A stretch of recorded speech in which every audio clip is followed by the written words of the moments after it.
మేతి దొండకాయ ఫ్రై ఎలా చేసుకోవాలో చూపిస్తున్నాను. ఫుల్ వీడియో చూడండి. Hi hello welcome to my channel. నేను మీ లత. అందరు ఎలా ఉన్నారండి? బాగున్నారా? ఇవాళ మన వీడియో వచ్చేసి దొండకాయ మెంతుల కారం అండి.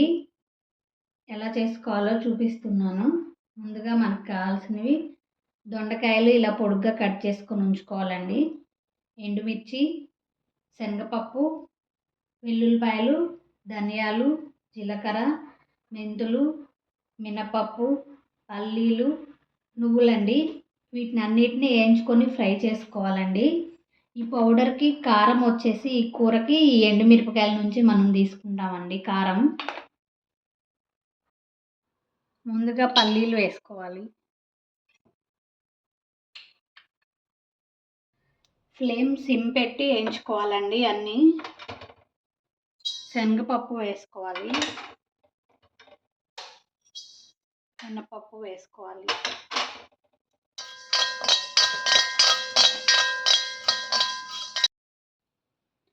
ఇవి కొంచెం ఫ్రై అయినాయండి. ఇప్పుడు ఎండుమిరపకాయలు వేసుకోవాలి.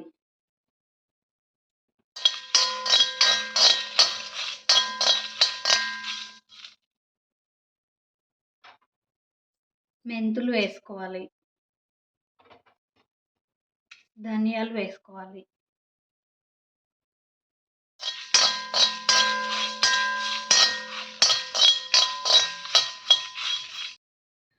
మీరు ఎంత కారం తింటారో దానిని బట్టండి ఎండుమిరపకాయలు వేసుకోండి. మనం విడిగా కారం వాడం, ఈ మిరపకాయల కారమే వాడతామండి. ఇవి కొంచెం ఫ్రై అయిపోయినాయండి. నువ్వులు వేసుకోవాలి, జీలకర్ర కూడా వేసుకోవాలి.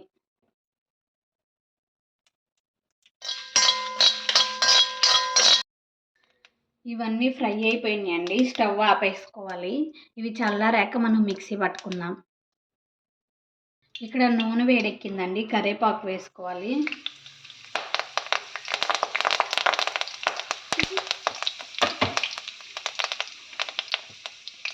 దొండకాయలు వేసుకోవాలి,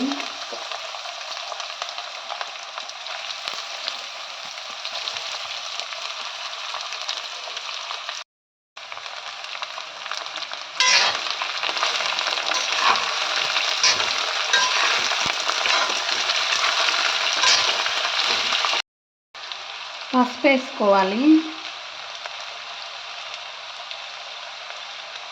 సాల్ట్ వేసుకోవాలి.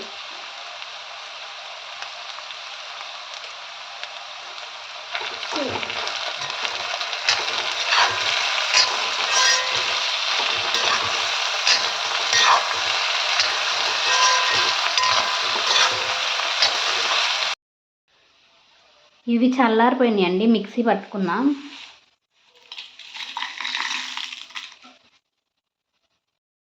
ఇప్పుడు వెల్లుల్లిపాయలు వేసుకోవాలి.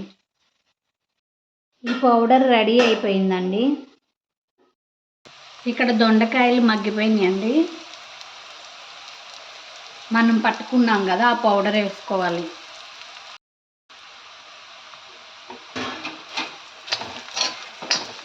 కొంచెం ఇది ఫ్రై అవ్వనివ్వాలండి పౌడర్ని. స్టవ్ ఆపేసుకోవాలండి. వేడి వేడి మేతి దొండకాయ ఫ్రై రెడీ అయిందండి. నచ్చితే మీరు ట్రై చేయండి. నా వీడియోస్ కనుక మీకు నచ్చినట్లయితే లైక్ చేయండి, షేర్ చేయండి, సబ్స్క్రైబ్ చేయండి, కామెంట్ పెట్టండి.